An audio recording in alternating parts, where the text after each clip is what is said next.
สบายดีทุกที่14เดือน6นี่บ่าวตุยมามื้อนี้มาอยู่แถวไอติกเนาะไอติกสิไปแข่งขมวนเนาะแข่งขมวนเนาะท่าแข่งขมวนไปบัวละพาแต่เมื่อวานนี้เนาะเมื่อวานนี้มาใส่น้ำมันรถแต่ว่าไปฮอตคิวเฮาเราต่อเป็นชั่วโมงเนาะ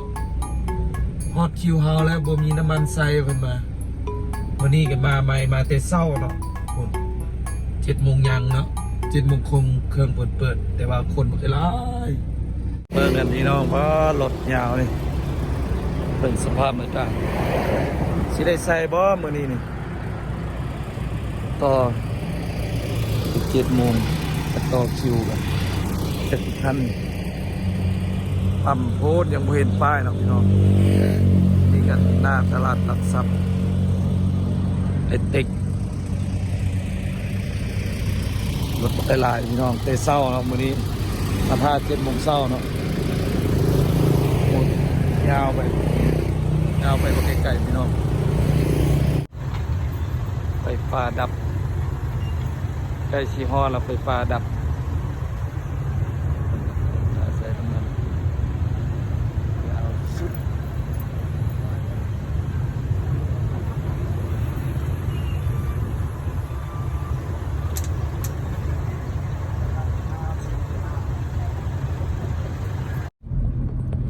นี่ก็ฮอดแล้วเนาะถ้าแคบพี่น้อง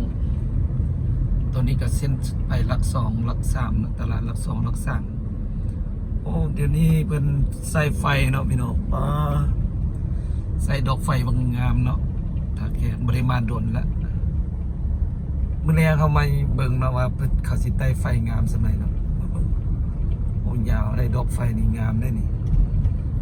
โอ้ถ้าแค่ทางไปหลัก3เนาะเราจะไปสอบบอดพักมานอนกันพี่น้องโอ้นี่